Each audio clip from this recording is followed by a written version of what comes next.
എല്ലാവർക്കും നമസ്കാരം. Welcome back to നിയാൻസ്. നല്ല സൂപ്പർ ടേസ്റ്റിൽ തയ്യാറാക്കിയിട്ടുള്ള നെയ്ച്ചോറിൻ്റെയും കാട ഫ്രൈയുടെയും റെസിപ്പിയാണ് ഇന്നത്തെ വീഡിയോയിലുള്ളത്.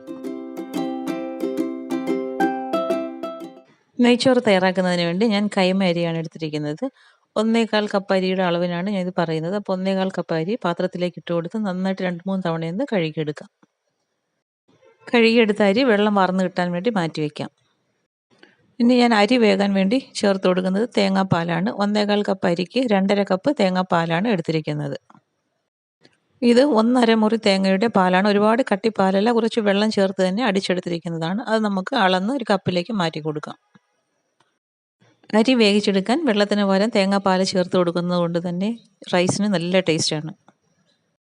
ഇനി നെയ്ച്ചോറ് വയ്ക്കാനുള്ള പാത്രത്തിലേക്ക് 1 ടേബിൾ സ്പൂൺ നെയ്യ് ചേർത്ത് കൊടുക്കാം. അതിലേക്ക് 2 ഏലക്കായും 2 ഗ്രാമ്പും ഒരു ചെറിയ കഷ്ണം പട്ടയും കൂടി ഇട്ട് കൊടുക്കാം. പിന്നീട് ഒരു ബേ ലീഫും കൂടി ഇട്ട് കൊടുത്ത് നല്ലതുപോലെ ഒന്ന് മൂപ്പിച്ചെടുക്കാം. അതെല്ലാം കൂടി ഒന്ന് മൂത്ത് വരുമ്പോൾ അതിലേക്ക് 1 ടേബിൾ സ്പൂൺ ജിഞ്ചർ ഗാർലിക് പേസ്റ്റും കൂടി ചേർത്ത് കൊടുത്ത് വീണ്ടും നല്ലതുപോലെ ഒന്ന് മൂപ്പിച്ചെടുക്കാം.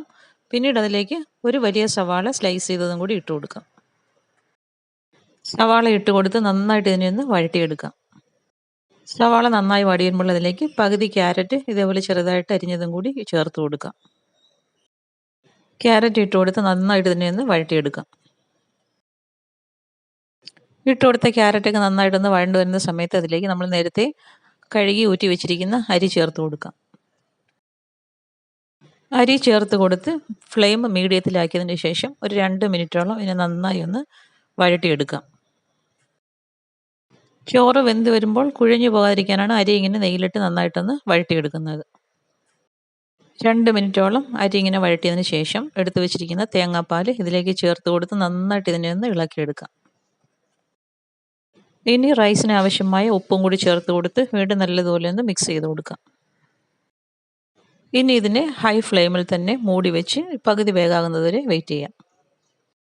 ഇപ്പോൾ അത് അരി പകുതി വേഗമായി വന്നിട്ടുണ്ട്. ഈ ഒരു സമയമാകുമ്പോഴേക്കും തുറന്നു കൊടുത്ത് നന്നായിട്ടൊന്ന് ഇളക്കിയതിന് ശേഷം അതിലേക്ക് 1 ടേബിൾ സ്പൂൺ നെയ്യും കൂടി ചേർത്ത് കൊടുക്കാം. പിന്നീട് ഫ്ലെയിം സിമ്മിലാക്കിയതിന് ശേഷം മൂടി വെച്ച് നല്ലതുപോലെ വെള്ളം വറ്റിച്ച് വേവിച്ചെടുക്കാം.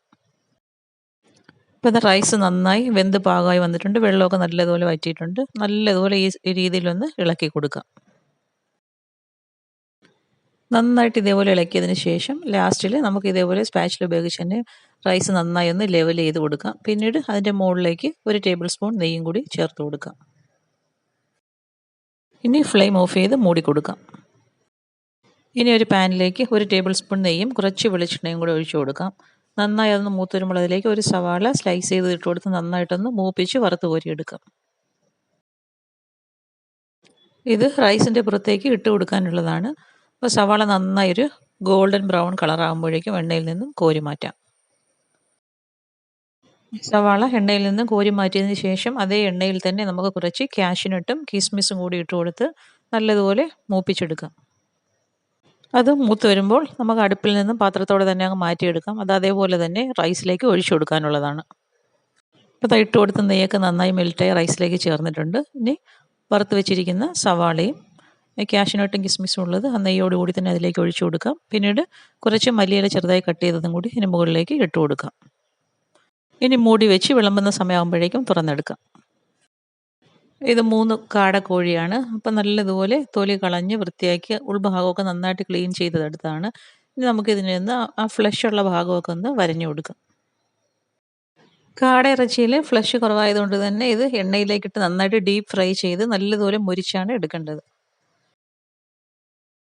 ഇതാ ഇതുപോലെ 3 നന്നായിട്ടൊന്ന് വരഞ്ഞെടുത്തതിന് ശേഷം ഇനി മസാല അതിലേക്ക് തേച്ച് കൊടുക്കാം. 1 ടേബിൾ സ്പൂൺ മുളക് പൊടിയും 1/2 ടീസ്പൂൺ മഞ്ഞൾപ്പൊടിയും 1/2 ടീസ്പൂൺ ഗരം മസാലയും 1 ടീസ്പൂൺ ഇഞ്ചി വെളുത്തുള്ളി പേസ്റ്റും ആവശ്യത്തിനുള്ള ഉപ്പ് ചേർത്ത് കൊടുക്കാം. ഇനി അതിലേക്ക് 1 ടേബിൾ സ്പൂൺ തൈരും കൂടി ചേർത്ത് കൊടുക്കാം. പിന്നീട് മിക്സ് ചെയ്യാൻ വേണ്ടി വെളിച്ചെണ്ണയും കൂടി ചേർത്ത് കൊടുത്ത് കറിവേപ്പിലയും കൂടി ചേർത്ത് കൊടുക്കാം. പിന്നീട് നന്നായി ഇതെല്ലാം കൂടി ഒന്ന് മിക്സ് ചെയ്തെടുക്കാം. മസാല ഇതുപോലെ നന്നായി മിക്സ് ചെയ്തതിന് ശേഷം ഓരോ കാടക്കോഴി എടുത്ത് ഇതേപോലെ കയ്യിലേക്ക് വെച്ച് കൊടുത്ത് നന്നായിട്ട് അതിൻ്റെ ഉൾഭാഗത്തും വരഞ്ഞെടുത്തെടുത്തും എല്ലാം നല്ലതുപോലെ ഒന്ന് മസാല തേച്ച് കൊടുക്കാം. ഇപ്പോൾ ഇതാ 3 കാടക്കോഴിയെ നമ്മൾ മസാല തേച്ച് വെച്ചിട്ടുണ്ട്. ഇനി നമുക്കിതിനെ 1 മണിക്കൂർ ഒന്ന് ഫ്രിഡ്ജിലേക്ക് വെച്ച് കൊടുത്ത് നല്ലതുപോലെ ഒന്ന് സെറ്റാക്കി എടുക്കാം. 1 മണിക്കൂർ കഴിഞ്ഞ് ഫ്രിഡ്ജിൽ നിന്ന് എടുത്തതിന് ശേഷം ചൂടായി കിടക്കുന്ന എണ്ണയിലേക്ക് ഇട്ട് കൊടുത്ത് നന്നായിട്ട് ഇതിനെ ഒന്ന് വറുത്ത് കോരിയെടുക്കാം. ഞാൻ നേരത്തെ പറഞ്ഞതുപോലെ തന്നെ ഇതിന് ഫ്ലഷ് കുറവായതുകൊണ്ട് നന്നായിട്ട് ഇതിനെ മൂപ്പിച്ചാണ് എടുക്കുന്നത്. എല്ലോട് കൂടി കടിച്ച് കഴിക്കാനുള്ളതാണ്. അപ്പോൾ ആ രീതിയിൽ നല്ലതുപോലെ ഇതിനെ ഫ്രൈ ചെയ്തെടുക്കണം. ഒരു സൈഡ് നന്നായി മൂത്ത് കിട്ടുമ്പോൾ മറിച്ചിട്ട് കൊടുത്ത് അടുത്ത സൈഡും അതേപോലെ നല്ലതുപോലെ മൂപ്പിച്ചെടുക്കാം. ഇത് ഈ ഒരു രീതിയിൽ പരുവായി കിട്ടുമ്പോൾ എണ്ണയിൽ നിന്നും കോരി മാറ്റാം. ഇപ്പോൾ ഇത് റൈസ് നന്നായി സെറ്റായി വന്നിട്ടുണ്ട്. ഇനി നമുക്ക് ഇത് നല്ലതുപോലെ ആവശ്യമുള്ള ഭാഗത്തിന് അത്രയും സ്പൂൺ ഉപയോഗിച്ച് മിക്സ് ചെയ്ത് വിളമ്പുന്ന പാത്രത്തിലേക്ക് മാറ്റി കൊടുക്കാം. തേങ്ങാപ്പാൽ ചേർത്ത് വേവിച്ചെടുക്കുന്നത് കൊണ്ട് തന്നെ ഈ റൈസിന് ഒരു പ്രത്യേക ടേസ്റ്റാണ്. കഴിക്കാനുള്ള പാത്രത്തിലേക്ക് റൈസ് വിളമ്പിയെടുക്കാം. അപ്പോൾ ഇത്രയേ ഉള്ളൂ. സൂപ്പർ ടേസ്റ്റിൽ തയ്യാറാക്കിയിട്ടുള്ള നെയ്ച്ചോറും കാട ഫ്രൈയും ആണ്. ഈ ഒരു രീതിയിലൊന്ന് ട്രൈ ചെയ്ത് നോക്കൂ. സൈഡായിട്ട് കുറച്ച് ബീഫ് കറിയും കൂടി ഇതിലേക്ക് വെച്ച് കൊടുക്കാം.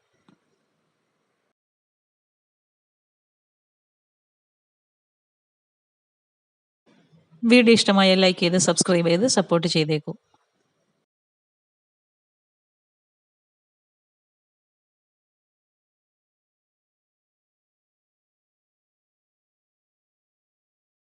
വീണ്ടും അടുത്ത വീഡിയോയിൽ കാണുന്നത് വരെ ബൈ ഫ്രം നിയാൻസ്. Thanks for watching.